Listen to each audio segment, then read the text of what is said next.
ہم نے ان کی کمی دشمن کے گھوڑوں سے پوری کی۔ صلاح الدین ایوبی نے کہا ہے کہ میری قوم کے بیٹوں سے کہنا کہ دشمن نے تم پر پیار کے ہتھیار سے حملہ کیا ہے۔ ہمیشہ یاد رکھنا کہ کوئی غیر مسلم کسی مسلمان کا دوست نہیں ہو سکتا۔ صلیبی میدان جنگ میں ٹھہر نہیں سکے، ان کے منصوبے خاک میں مل گئے ہیں، اس لیے وہ اب مسلمانوں کی ابھرتی ہوئی نسل کے ذہن سے قومیت اور مذہب نکالنے کی کوشش کر رہے ہیں۔ انہوں نے جو ہتھیار استعمال کیا ہے وہ بڑا ہی خطرناک ہے۔ یہ ہے ذہنی عیاشی، کاہلی اور کوتاہی۔ تم میں یہ تینوں خرابیاں پیدا کرنے کے لیے عیسائی اور یہودی ایک ہو گئے ہیں۔ یہودیوں نے اپنی لڑکیوں کے ذریعے تم میں حیوانی جذبہ بھڑکا رکھا ہے اور تمہیں نشے کی عادی بنا رہے ہیں۔ میں یہ نہیں کہوں گا کہ حیوانی جذبے اور نشے سے تمہاری عاقبت خراب ہوگی اور موت کے بعد تم جہنم میں جاؤ گے۔ میں یہ کہنا چاہتا ہوں کہ کردار کی یہ خرابیاں تمہارے لیے اس دنیا کو جہنم بنا دے گی۔ تم جسے جنت کی لذت سمجھتے ہو وہ جہنم کا عذاب ہے۔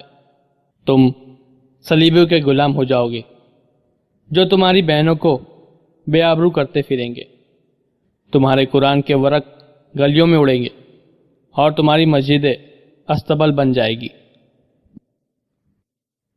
صلاح الدین ایوبی نے کہا ہے کہ باوقار قوم کی طرح زندہ رہنا چاہتے ہو تو اپنی روایت کو نہ بدلو۔ صلیبی ایک طرف تم پر تشدد کر رہے ہیں اور دوسری طرف تمہیں گھوڑا گاڑیوں کا لالچ دے رہے ہیں۔ مسلمان ان عیاشیوں کا قائل نہیں ہوتا۔ تمہاری دولت تمہارا کردار اور ایمان ہے۔